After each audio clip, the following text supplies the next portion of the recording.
আজকে তোমাদের এই টেবিল টুলস এর মধ্যে আমরা লেআউট রিবনের পরবর্তী যেটা দেখাবো সেটা হচ্ছে রোজ এন্ড কলামস। এখানে দেখো একটা অপশন রয়েছে রোজ এন্ড কলামস। আমরা একটা টেবিল অলরেডি ড্র করে নিয়েছি।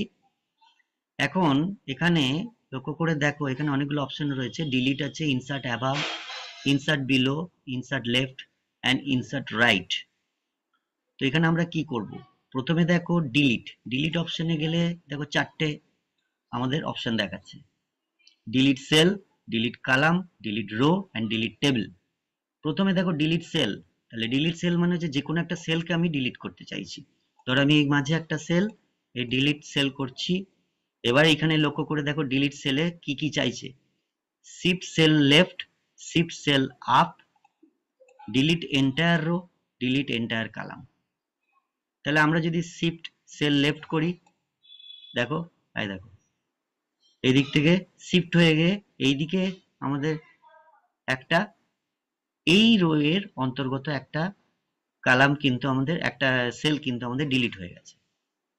ঠিক আছে, আবার কন্ট্রোল জেড দিয়ে আবার পুনরায় পূর্বের অবস্থায় ফিরিয়ে আনছি। আমরা জানি আনডু মানে হচ্ছে কন্ট্রোল টিপে জেড, তাহলে কন্ট্রোল জেড টিপলে আবার আমাদের পূর্বের অবস্থায় ফেরত আসবে।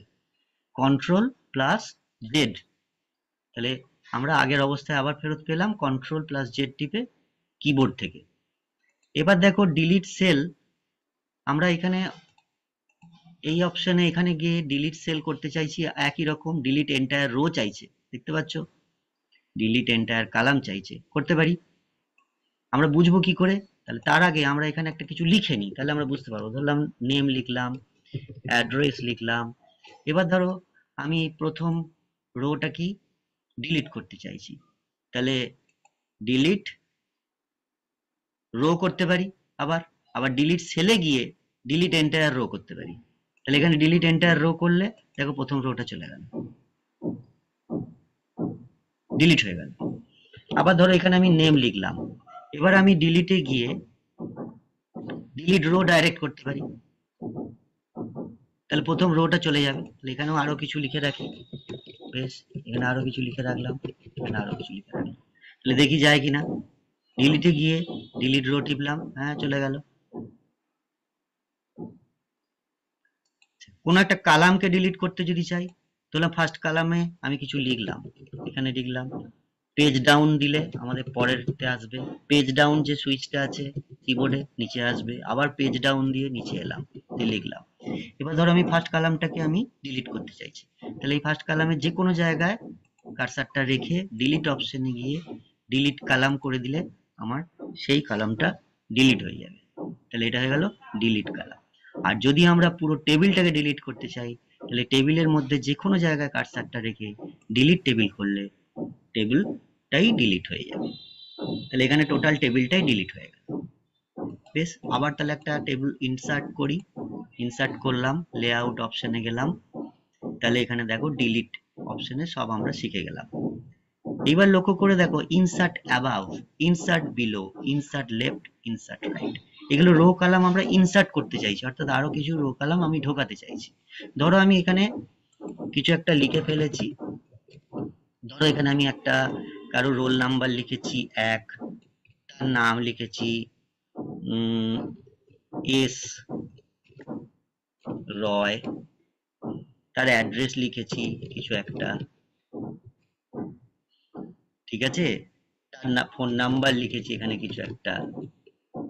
এবার আমি বুঝতে পারছি যে এখানে লেখাটা এটা ঠিক হয়নি, এর উপরে আমার একটা রো দরকার, হেডিং দরকার। তখন আমরা কি করব?